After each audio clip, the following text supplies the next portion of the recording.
Hello, Life Uncloseted family. It is time for the weekly Riff and Rant. I am your host, Rick Clemens.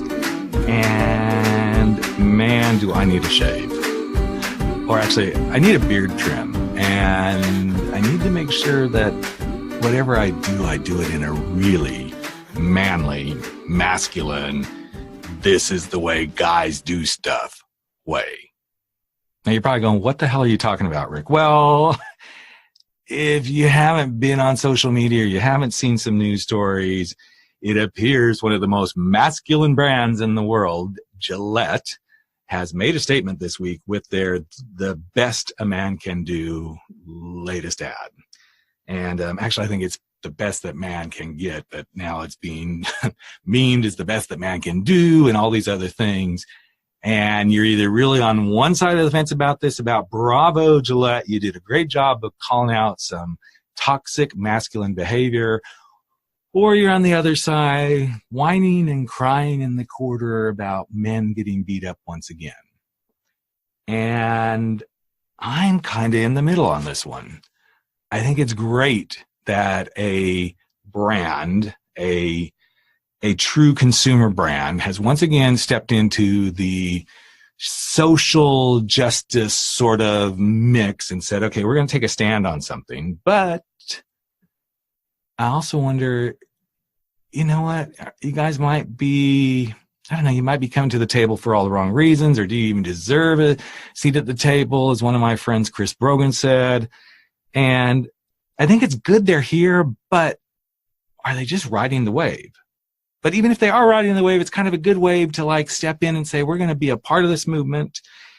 And then there's the question of, but did they do enough? Or did they do it the right way? Or did they call out the right stuff in the wrong way? And as I started going through all those questions in my own head, I said, wait, stop.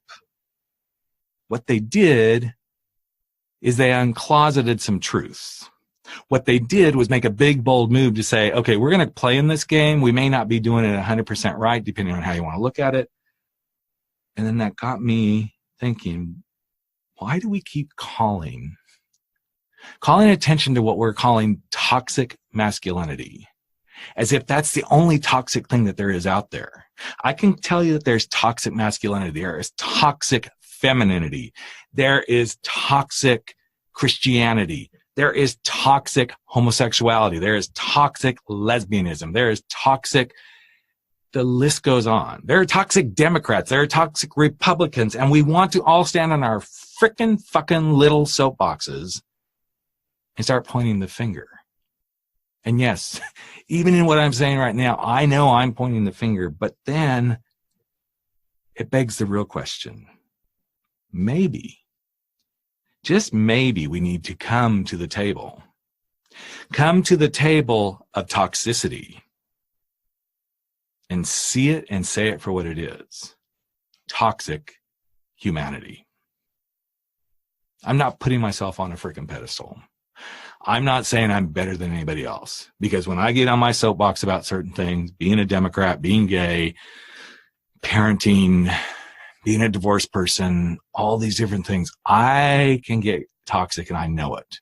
I work on it all the time to not be that way. But what I realize is, for all my little labels, gay, Democrat, alt guy, father, coach, speaker, doesn't matter what the label is. Every one of those things can become toxic if we don't manage it. So instead of beating an organization up for calling attention to something that needs to have additional attention called to it, what I'd love to see us all start to do is call attention to the behaviors. Maybe change the words. Because in my mind, everything can be toxic or everything can be misguided. Misguided masculinity. Misguided femininity. Misguided homosexuality. And I don't mean that homosexual as I'm saying sometimes the way we go about standing for what we need or want or who we want to be it doesn't have to be toxic, but maybe it's a misguided approach.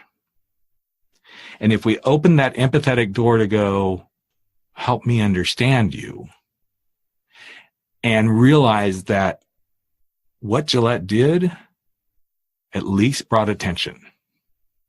It brought attention and shined the spotlight once again on misguided masculine behaviors that hurt people. But it's not just the masculine that does that. I know plenty of feminine people who are bullies as well. I know plenty of feminine people who stand in their Christian corners and lob things at men and women who are liberal. I know there are feminine people who demean the LGBTQ community, the Black community, the people of color communities.